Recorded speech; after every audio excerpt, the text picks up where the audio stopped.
Bueno, vamos a continuar con el material de este capítulo. Aquí en la pizarra puse un resumen de lo último que hablamos, que fue lo del experimento de Gay-Lussac-Joule, que también se llama la expansión libre, ¿verdad? Y pues aquí hay un resumen rápido de ese experimento. Si tenemos un gas ideal, ¿verdad? En donde es diluido, Rho tiende a cero y P tiende a cero, las presiones se bajan todo cuanto sea posible. Pues en ese experimento lo que se ha encontrado es que estas temperaturas son prácticamente iguales, ¿verdad? Antes de y después de abrir la llave, cuando pasa el gas al balón que está vacío. Y la termodinámica nos dice entonces que la energía interna es una función únicamente de la temperatura, en el caso de gases ideales. Y las fuerzas intermoleculares se desprecian, porque recuerden que un gas ideal, las moléculas no tienen dimensiones, son puntos, son partículas, ¿verdad? Entonces esos pares, acción-reacción, ¿verdad? Entre las moléculas simplemente no se toman en cuenta. Ahora bien, cuando el experimento se hace con un gas real, en condiciones reales, pues lo que se observó es que la temperatura eh, inicial, lo puse aquí al revés, es mayor que la temperatura final. Es decir, más bien se observa un descenso en la temperatura cuando el gas pasa al otro balón que está al vacío. Y pues la termodinámica nos dice en este caso que la energía interna es una función del volumen y la temperatura. Y aquí las fuerzas de interacción no se pueden despreciar. Es decir, las moléculas ahora tienen un tamaño, ¿verdad? Tienen un volumen y hay unos parámetros que caracterizan la interacción entre esas moléculas, como que si fueran bolas de ping-pong. Bien, en este curso, como les decía, lo que nos interesa es el primer caso, el caso en donde la energía interna es función únicamente de la temperatura. Bueno, entonces vamos a ver ahora, antes de pasar a trabajo, que yo les dije que íbamos a ver trabajo, antes de pasar a trabajo, vamos a ver ahora lo que en termodinámica se llama un proceso cuasi estático. Un proceso cuasi estático.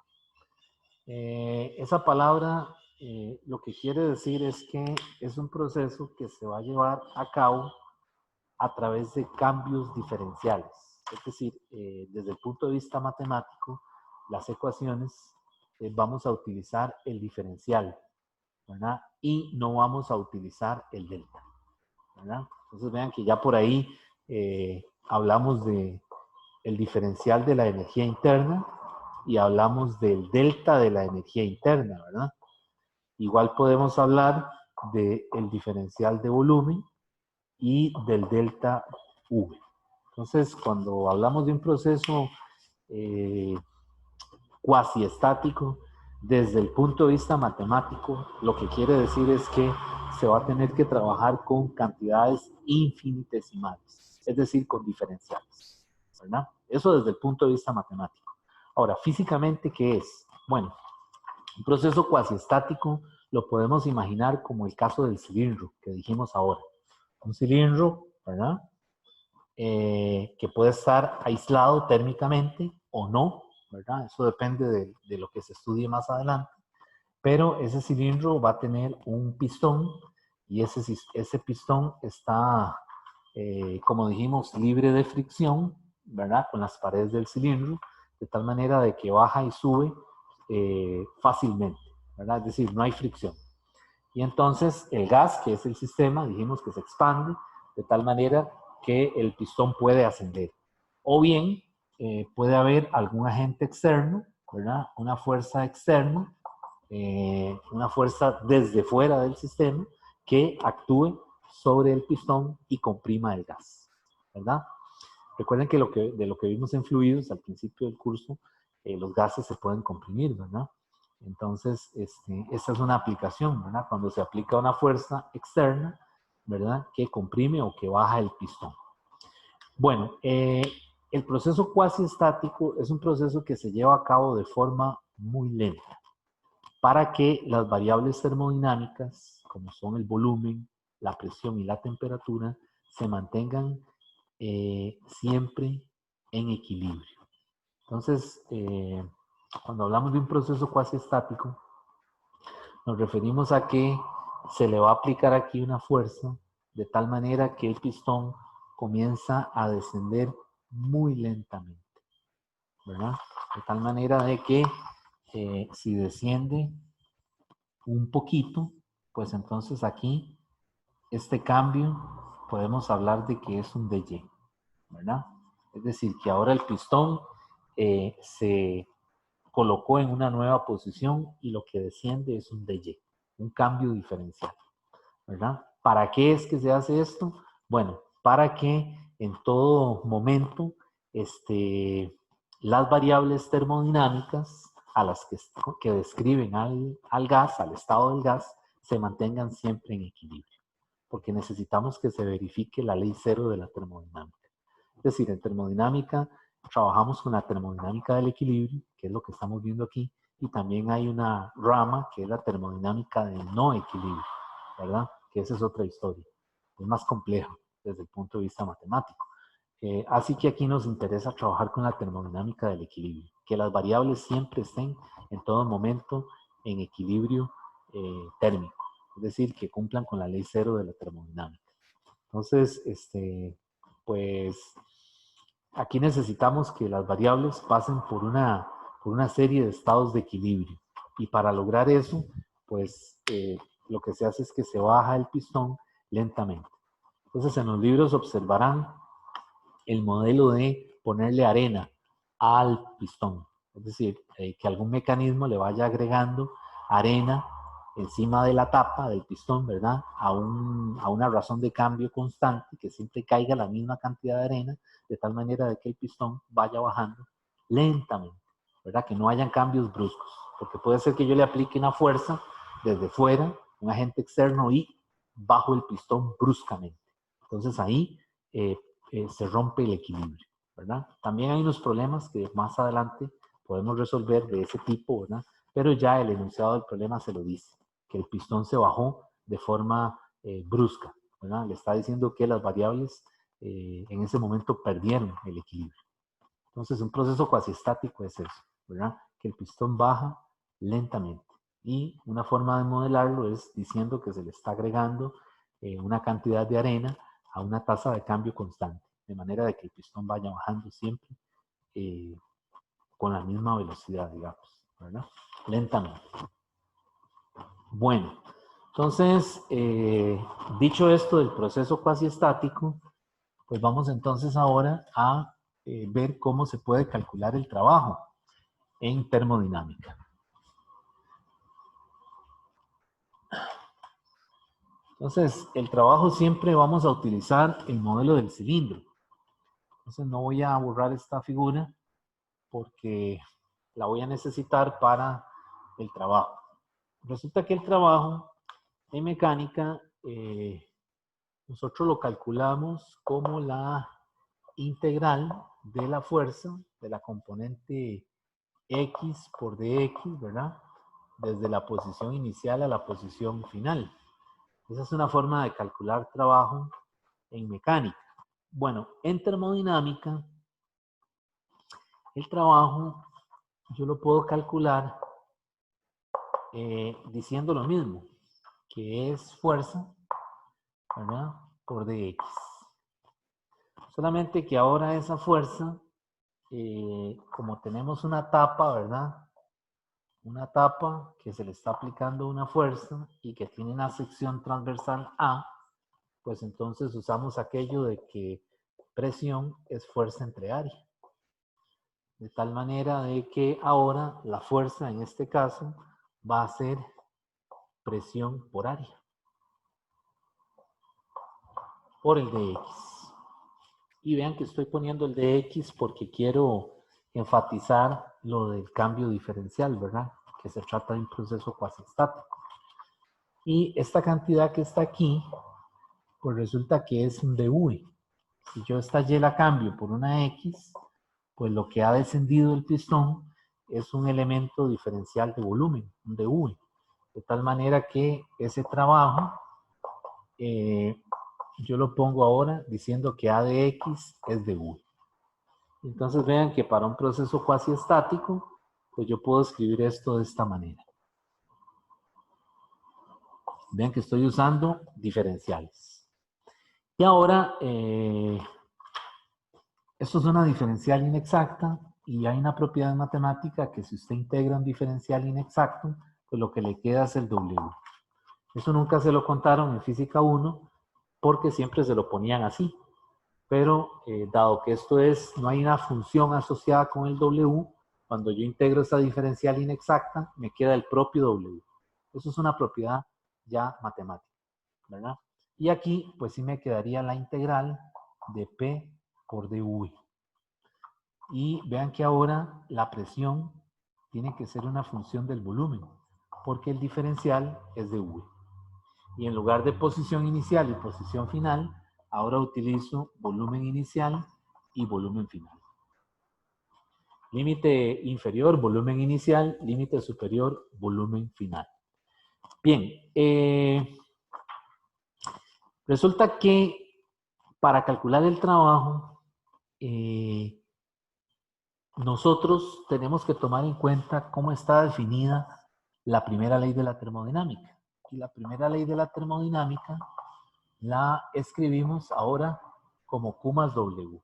Y yo en ese momento les dije que ahí podría haber un más o un menos, que era un asunto de un convenio.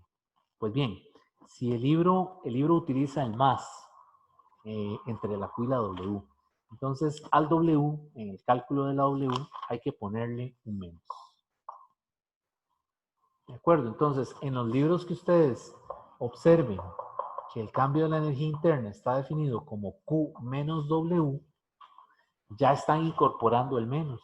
Entonces el trabajo se calcularía con un más y no con un menos.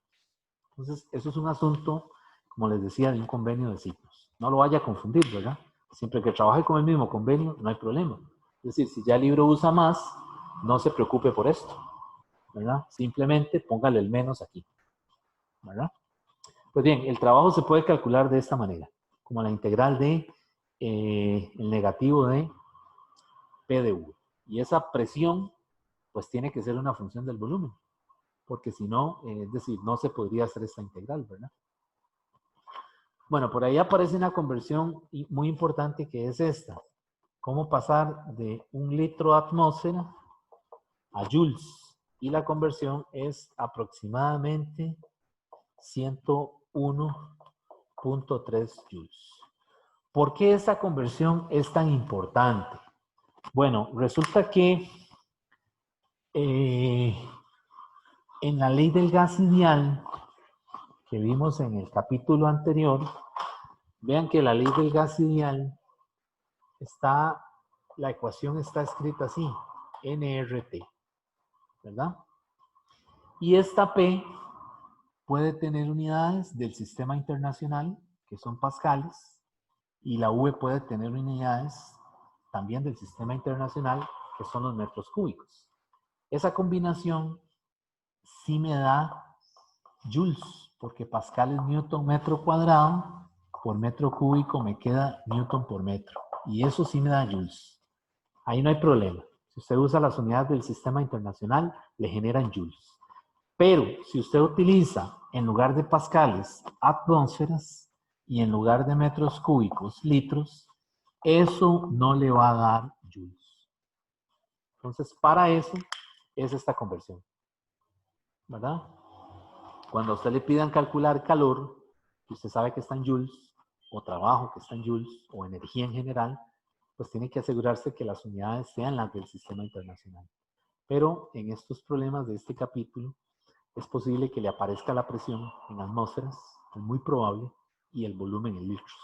Entonces tiene que tener el cuidado de, si va a calcular calor o trabajo, que lo tengan las unidades del sistema internacional para que le produzca joules. Y para eso es esta conversión. ¿Qué les estoy dando aquí? Bueno, está dando el libro. Bien, entonces aquí tenemos cómo calcular el trabajo.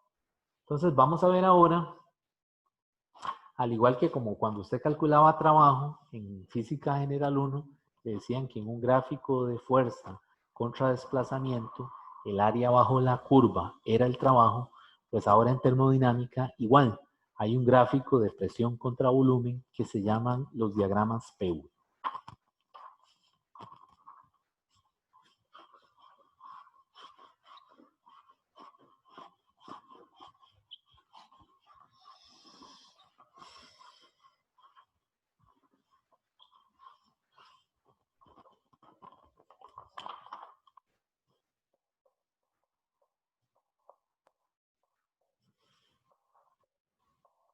Diagramas PV. Bueno, un diagrama PV es un diagrama, es básicamente una gráfica de donde en el eje Y va la presión y en el eje X es el volumen. Eso es un diagrama PV. Y hay varios tipos de diagramas. Por ejemplo, yo puedo tener un diagrama en donde se hace esta trayectoria.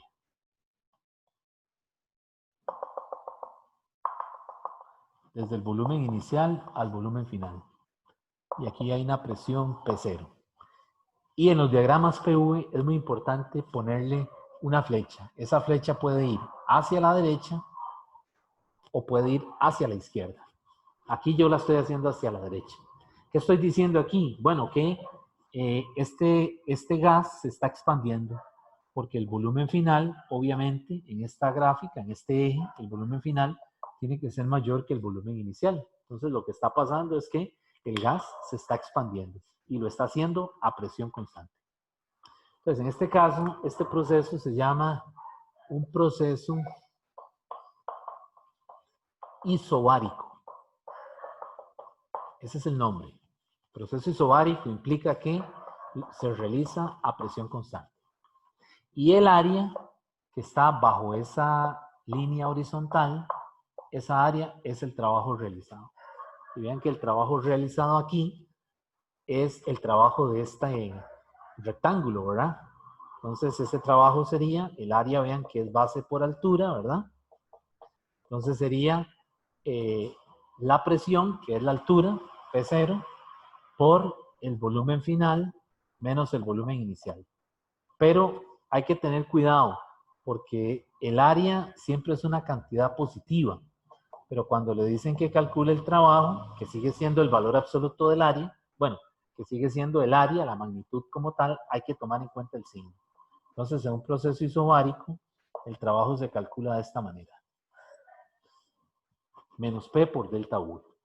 Y puede ser una expansión isobárica, que el gas se expande, ¿verdad? O una compresión isobárica, que más bien el gas se está comprimiendo, ¿verdad? Entonces ahí va a cambiar el signo, ¿verdad? Dependiendo de lo que esté pasando, ¿verdad? Porque si aquí el volumen es positivo, positivo por negativo, le da negativo. Es una expansión. Entonces cuando el trabajo, cuando es el gas el que efectúa el trabajo sobre el entorno, el trabajo es negativo. Pero si más bien el pistón se comprime, el volumen inicial va a ser, o sea, aquí la flecha va para allá, para la izquierda. Entonces el volumen inicial va a ser menor que el final y esto va a dar negativo. Y negativo por negativo me da positivo. Entonces el trabajo es positivo cuando lo efectúa el entorno o los alrededores sobre el sistema, sobre el gas. Bien, otro diagrama PV es el siguiente. Es cuando tengo ahora una trayectoria vertical. Entonces vea que ahora tengo dos presiones, ¿verdad? La presión final y la presión inicial. Y le voy a poner la flecha para arriba, aunque podría ir para abajo. Y el volumen ahora es un único volumen. Entonces vean que en este caso no hay área bajo la curva. Vean que no hay área bajo la curva aquí, ¿verdad? Por lo tanto, si no hay área bajo la curva, ¿qué vamos a decir? De que no hay trabajo, ¿verdad? Entonces, en este caso, el volumen, vamos a decir que el delta V es 0, ¿verdad? Por lo tanto, el trabajo en un proceso de este tipo es 0. Y cuando tenemos un proceso así, este proceso se llama un proceso isocórico. Isocórico. Eso quiere decir que el volumen es constante. Otra forma de decirlo, decimos que el dV es 0. Si el volumen es constante, si la U es una constante, el diferencial de una constante me da 0. Y eso implica entonces que el trabajo es 0 porque no hay área bajo la curva.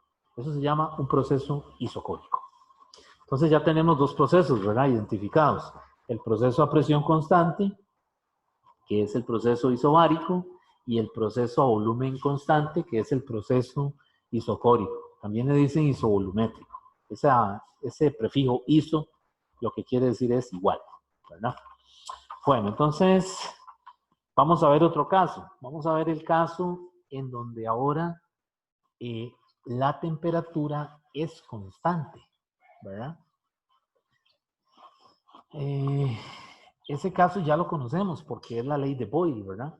Recuerden que la ley de Boyle era el caso en donde el producto P por U es una constante si la temperatura es constante. Entonces, en el caso de,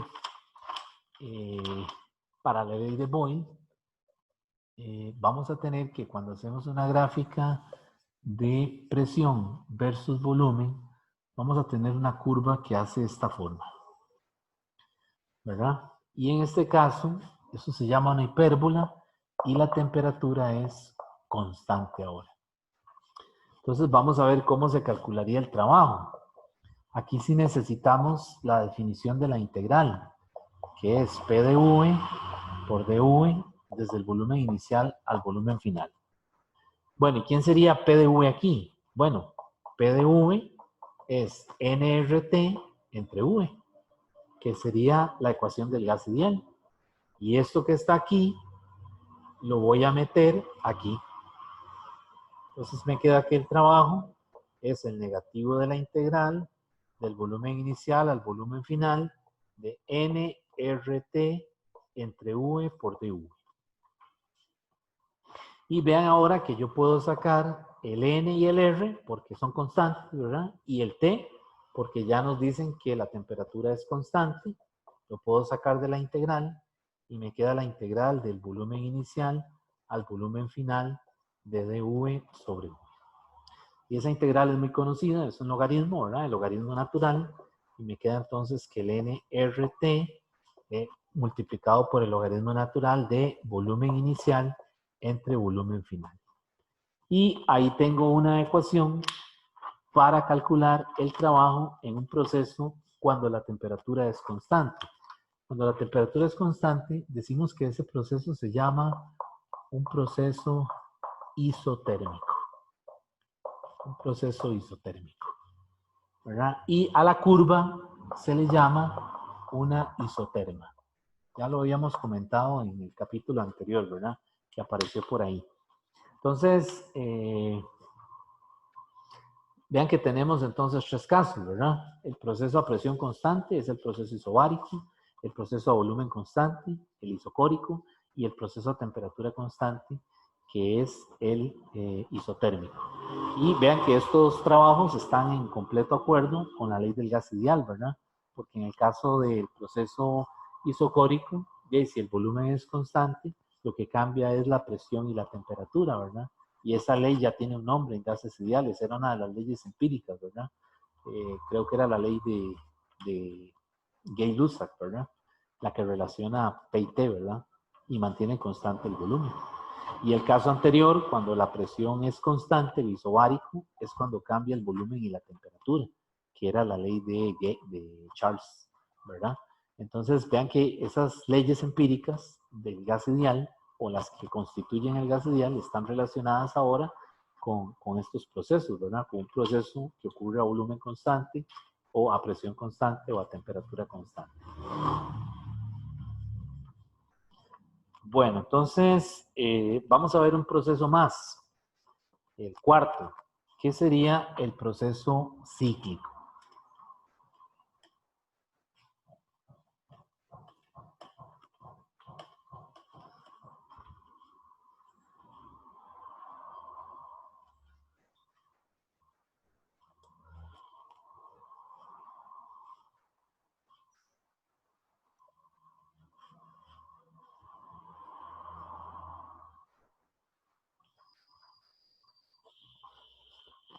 Entonces, en un proceso cíclico,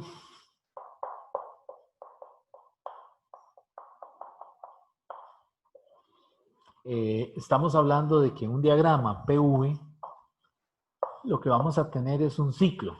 Y un ciclo es una figura cerrada, ¿verdad? Es decir, es una figura de esta manera. De tal manera que el estado inicial coincide con el estado final, ¿verdad? Y le ponemos un sentido para recorrer, ¿verdad? Y vean que en estos diagramas PV hay que ponerle un sentido, ¿verdad? A la trayectoria, porque eso nos va a dar un significado de lo que está pasando con el gas. En el caso de este ciclo, pues lo que vamos a decir es que se trata más adelante de un proceso reversible. O sea, es un proceso que ocurre muchas veces, ¿verdad? Entonces, en un proceso cíclico, resulta que la energía interna inicial es igual a la energía interna en el estado final. Y por lo tanto, el cambio de la energía interna, la energía interna inicial es igual a la energía interna final. Pero vea que aquí son iguales porque recuerden que la energía interna es una función de estado. Depende del estado inicial y del estado final. Y si ambos son el mismo, pues entonces son iguales. Entonces el cambio de la energía interna es cero. Entonces en un proceso cíclico, el cambio de la energía interna también es cero. Vean que ya habíamos visto que el cambio de la energía interna es cero en la expansión libre, ¿eh? Que es un sistema aislado. Pero ahí es cero porque el Q y el W son cero, ¿verdad? Porque el sistema está aislado, no hay calor ni hacia adentro ni hacia afuera y no se realiza trabajo. Entonces, ese es otro cero, digamos. Es un delta U que es un cero por otras razones. Aquí es un cero porque el estado inicial y el final coinciden, porque se trata de un ciclo. Bien, y en el caso del proceso isotérmico, el cambio de la energía interna también es cero, ¿verdad? En el proceso isotérmico, no lo dije, el cambio de la energía interna también es cero. Pero ahí es porque la energía interna inicial depende de la temperatura y es igual a la energía, interna final, porque depende únicamente de la temperatura, ¿verdad? Porque es constante. Entonces, ese es otro cero.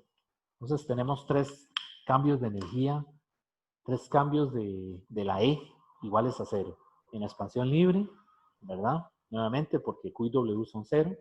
En el proceso cíclico, porque el estado inicial coincide con el estado final. Y en el proceso isotérmico, que no lo dije. ¿Por qué? Porque al ser la temperatura constante y al ser la energía interna solo función únicamente de la temperatura, pues ambas U, la inicial y la final, tienen que ser iguales. Entonces, tengan cuidado con eso. Son tres ceros. Tres delta E que son iguales a cero por razones físicas distintas, ¿verdad? Bien, entonces, en el proceso cíclico, el cambio de la energía interna también es cero. Y si es cero, entonces aquí podemos decir que el calor del ciclo es igual al negativo del Q del ciclo, ¿verdad? O podríamos decir que el calor neto del ciclo, de todo el ciclo, tiene que ser igual al negativo del trabajo neto del ciclo, ¿verdad? Y recuerden que trabajo neto aquí es cambio de energía cinética, ¿verdad? Por el teorema de energía cinética. Bien, entonces, estos son los diagramas PV, de presión-volumen, que es necesario saberlos interpretar, ¿verdad? Cuando le dan uno, porque ahí está la información de lo que le ocurre al gas, ¿verdad? Si se expande, ¿verdad? Y cómo se mantienen las otras variables, ¿verdad? Si la temperatura es constante, si la presión es constante, ¿verdad? Entonces, hemos visto hasta el momento, digamos que 4 procesos, ¿verdad? Que son el proceso isocórico, volumen constante, el proceso isobárico, presión constante, el isotérmico, temperatura constante, y el proceso cíclico, ¿verdad? Que es cuando el estado inicial coincide con el estado final.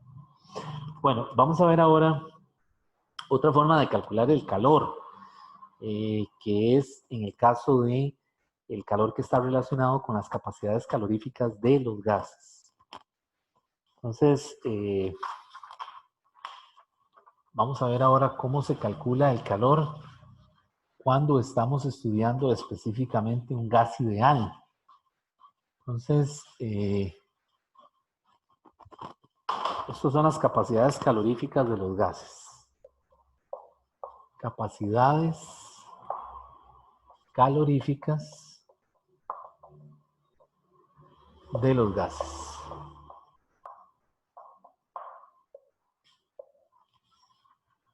Bueno, resulta que básicamente es de dos formas que se calcula este calor.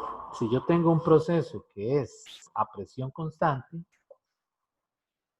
en un diagrama PV, si P es constante, pues entonces ese calor yo lo puedo calcular como un NCP delta T, en donde esta CP es la capacidad calorífica a presión constante. El N es la cantidad de sustancia, ¿verdad? El número de moles, y el delta T es el cambio de temperatura, ¿verdad? Para ir de este estado, en donde la temperatura es la inicial, a este otro estado, en donde la temperatura es final. Ahora bien, si tengo un diagrama presión-volumen, y ahora tengo un proceso que es a volumen constante, desde el estado inicial al estado final, V ahora es constante, pues entonces ahora el calor se calcula como un NCV delta T, en donde ese CV es ahora la capacidad calorífica, pero a volumen constante, por el delta T, que es la temperatura en el estado final, menos la temperatura en el estado inicial. Y el N, igual que en esta ecuación, es el número de moles, la cantidad de sustancia. Bien, esos son los dos calores que vamos a trabajar. Vean que estos son para gases, ¿verdad? Para gases que sigan alguno de esos dos procesos, a volumen o a presión constante. No los confunda con los calores que vimos al principio, ¿verdad? El calor debido a una diferencia de temperatura, ¿verdad? Y el calor debido a un cambio de fase. En ese caso se aplican tanto a gases, a líquidos y a sólidos, ¿verdad? En este caso son específicamente para un gas ideal. Bien, entonces, en termodinámica, algunas ecuaciones aparecen por ahí que son muy importantes y una de ellas es la ecuación de Mayer. La ecuación de Mayer dice que Cp menos Cv tiene que ser igual al producto de N por R. Esa es una ecuación que no la vamos a deducir aquí, pero nos va a ser muy útil en los problemas que se hagan de libro. Se llama la ecuación de Mayer. Dice que Cp menos Cv, las capacidades caloríficas a presión y a volumen constante, la diferencia de ellas siempre le tiene que dar en su estado más simple para un mol, tiene que ser aproximadamente la R, o sea, el gas ideal, la constante universal de los gases, ¿verdad? Aquí vemos enseguida un resultado muy importante, y es que las capacidades caloríficas a presión constante siempre son mayores que las capacidades caloríficas a volumen constante. Y ese es un resultado muy importante que se verifica de forma experimental. Bien, entonces la otra cosa es que el CV lo podemos calcular como la derivada de la energía interna con respecto a la temperatura. Esta es una ecuación que algunas veces también es útil, ¿verdad? Para un gas ideal, ¿verdad? Si conocemos a la energía interna como una función de la temperatura. Bien, y en este capítulo nosotros vamos a comenzar a trabajar con gases que pueden ser monoatómicos o que pueden ser diatómicos. Entonces, gases monoatómicos son como, por ejemplo, el helio, el argón, ¿verdad? Todos aquellos gases de la tabla periódica que son inertes, que se llaman los gases inertes, ¿verdad? Esos son gases monoatómicos. Para esos gases, el CV es 3 medios de R y el Cp es 5 medios de R. Si son gases monoatómicos. Ahora, para aquellos gases que son diatómicos, como por ejemplo el nitrógeno, el oxígeno, los valores de CU y de CP hay que aumentarlos en una unidad. Y tal vez ese es un recurso mnemotécnico para aprendérselos, ¿verdad? Es decir, para cuando son diatómicos, aumento en una unidad aquí el valor. Entonces, cuando tengo gases diatómicos, pues el CV ahora es 5 medios de R. Y el CP es igual ahora a 7 medios de R. La justificación de dónde sale esto, hay que combinar la termodinámica con la teoría cinética, con los resultados que se vieron por ahí, para poder llegar a ellos. Pero básicamente la explicación está en el teorema de equipartición, que se había visto en el capítulo anterior. Recuerden que el teorema de equipartición le asocia medio de KBT por cada grado de libertad, ¿verdad? Los grados de libertad eran los posibles movimientos de esas moléculas, ¿verdad? Entonces, en un gas monoatómico, como por ejemplo el helio o el argón, las partículas se modelan como que si fueran puntos materiales y entonces solamente hay traslación, ¿verdad? En cualquiera de las tres direcciones X, Y o Z. Entonces hay un grado de libertad por cada eje, de tal manera que tendrían 3 grados de libertad por cada un medio de NRT o un medio de NKBT. Entonces ese es el 3 que vemos aquí. En los monoatómicos vemos este 3 aquí, ¿verdad? Ahora, ¿qué pasa con los diatómicos? En el caso de los diatómicos, pues, por ejemplo, una molécula de nitrógeno, en este caso, una molécula de nitrógeno, yo la puedo visualizar como que si fuera un rotor rígido, ¿verdad? El rotor que se resolvió en Física General 1, ¿verdad? Que es una barra de masa despreciable que tiene una masa en cada uno de los extremos de esa barra. Y entonces aquí tengo un eje que le llamo Y', X', y este eje donde está montado el rotor, que es el que le llamo Z'. Esas primas no tienen nada que ver con derivadas, ¿verdad? Simplemente es una notación para referirse a esos ejes. Entonces vean que este rotor puede rotar con respecto a este eje. Vamos a ver. Él puede rotar con respecto a este eje y va a tener una inercia Y'. Y puede rotar con respecto a este eje. Si yo trazo un eje aquí, puede rotar con respecto a este eje. Este más bien sería el X', que lo dibujé mal. Entonces el rotor puede rotar así o puede rotar así, ¿verdad? Entonces aquí tendría una inercia con respecto a X'. Pero experimentalmente no se ve rotación con respecto a este eje.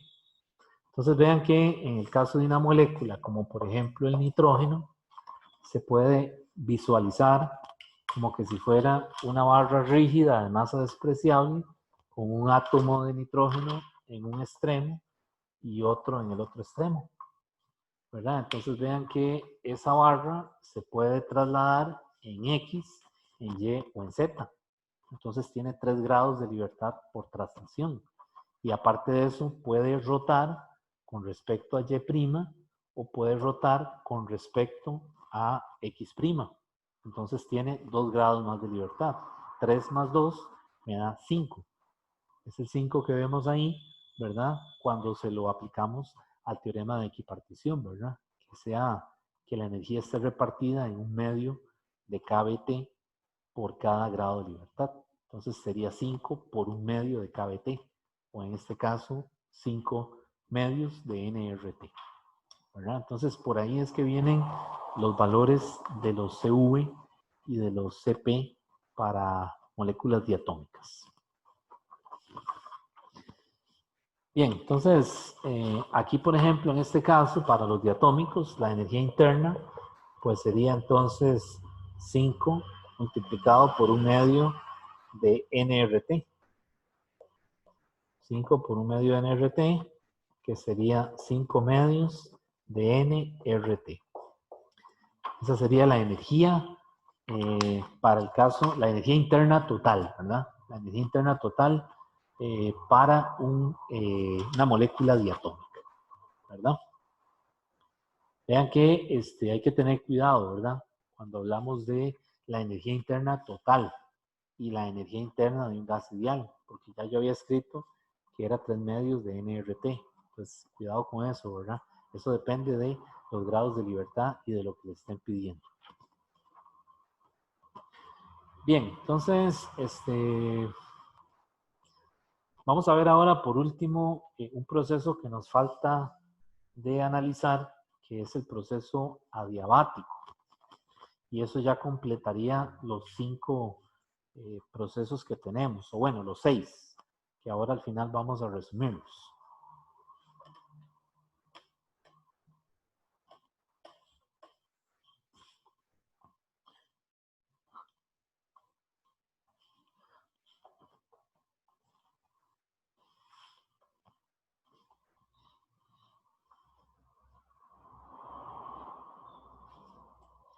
Entonces, lo que vamos a ver ahora se llama un proceso adiabático cuasiestático. Es cuasiestático porque ocurre de la forma que lo dijimos ahora, ¿verdad? A través de cambios infinitesimales, donde las variables se mantienen en equilibrio, ¿verdad? O aproximadamente en equilibrio. Y es adiabático porque no hay transferencia de calor ni desde ni hacia el sistema, ¿verdad? Entonces, esa es la característica de esos procesos. Procesos adiabáticos cuasiestáticos.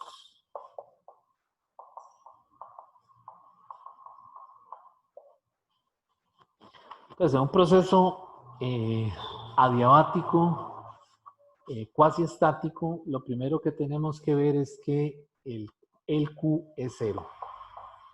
Es decir, no hay transferencia de calor, ¿verdad? Entonces, de la primera ley de la termodinámica, pues me va a quedar que, recuerden que la primera ley se puede escribir así: el D de la energía interna es igual al dQ más el dW. Y entonces, pues lo que va a pasar es que esto es 0. Y esto va a ser un CV por dt, y esto va a ser menos un P por dV. Entonces, esto se cumple siempre que se trate de un proceso adiabático, cuasiestático.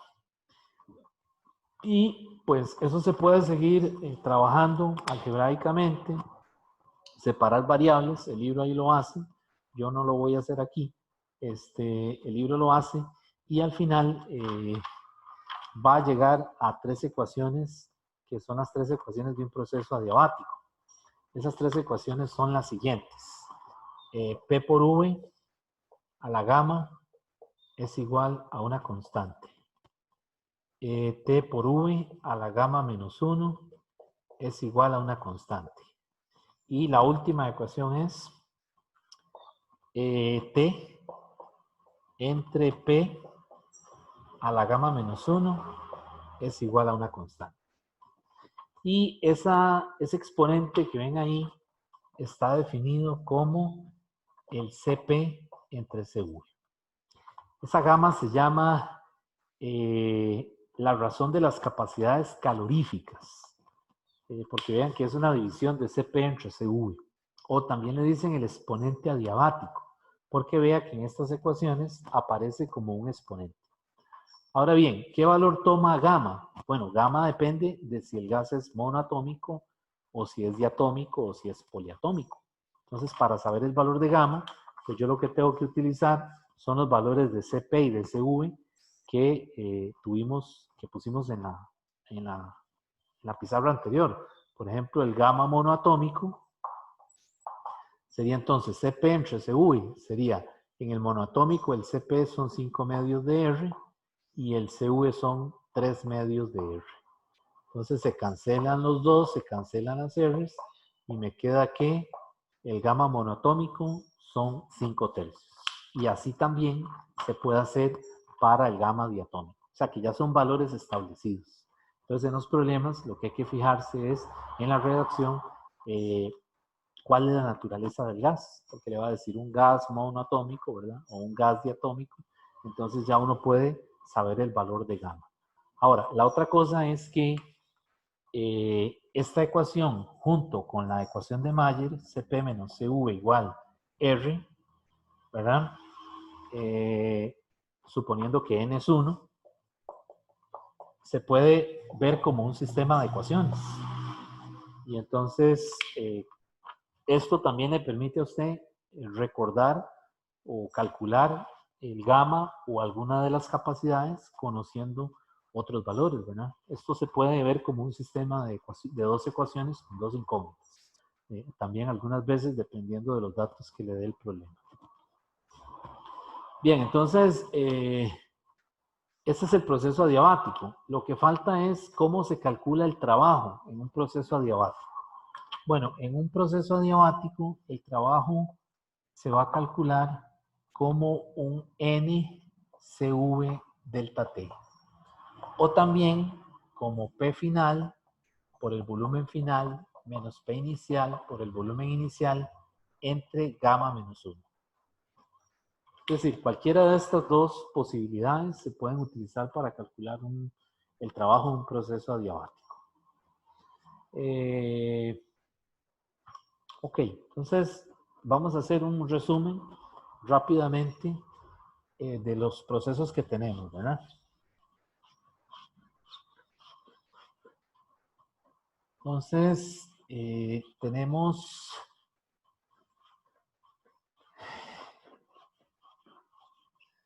básicamente tenemos los siguientes. Tenemos el sistema aislado, un sistema aislado. Entonces, recordamos en la expansión libre, ¿verdad? En la expansión libre el cambio de la energía interna es 0, pero es 0 porque Q es 0 y el W es 0. Luego por ahí vimos el proceso isobárico. El proceso isobárico, la presión es constante, ¿verdad? La presión es constante, por lo tanto, de la ley del gas ideal nos interesa V entre T igual a una constante y el trabajo se puede calcular como menos P por delta V. Ese sería el proceso isobárico, ¿verdad? Y el cambio en la energía interna, pues entonces el cambio en la energía interna es el Q más W.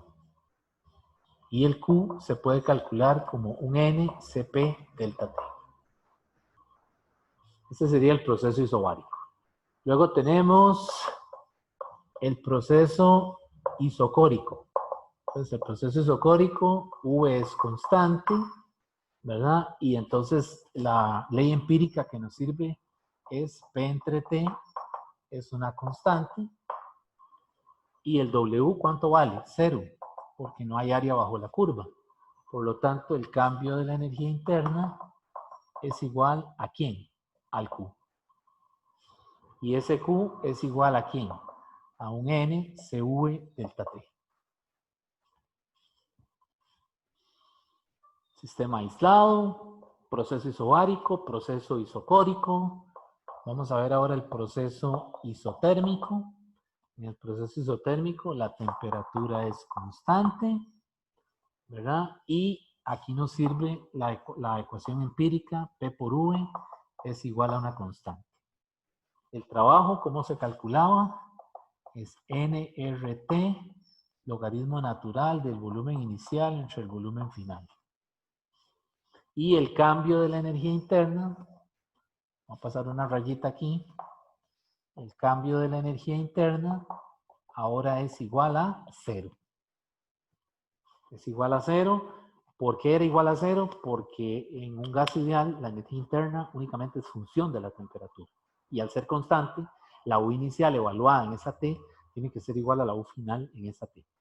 Entonces aquí el Q es igual al menos W. Vamos al quinto. Tenemos el proceso cíclico.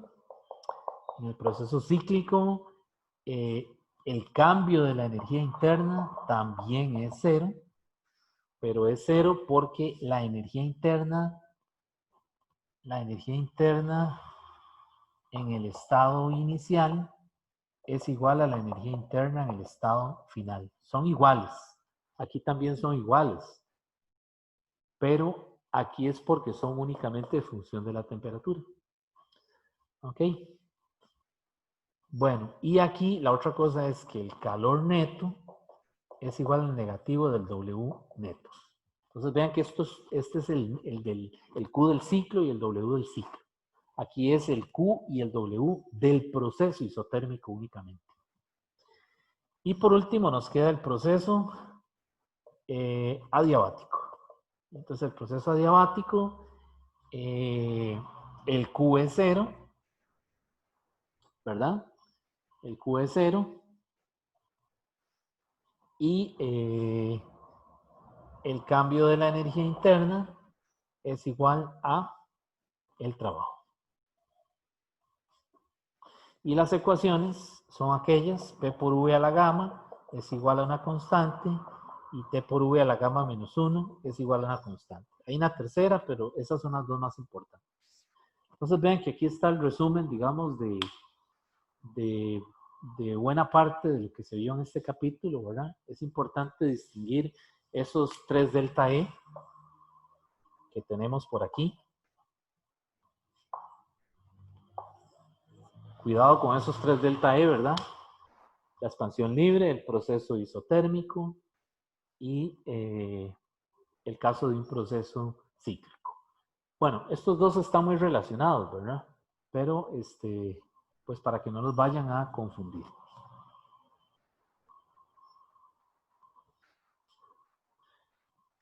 Bien, entonces en una próxima clase vamos a hacer algunos problemas relacionados con este tema de calor y el primer principio de la termodinámica.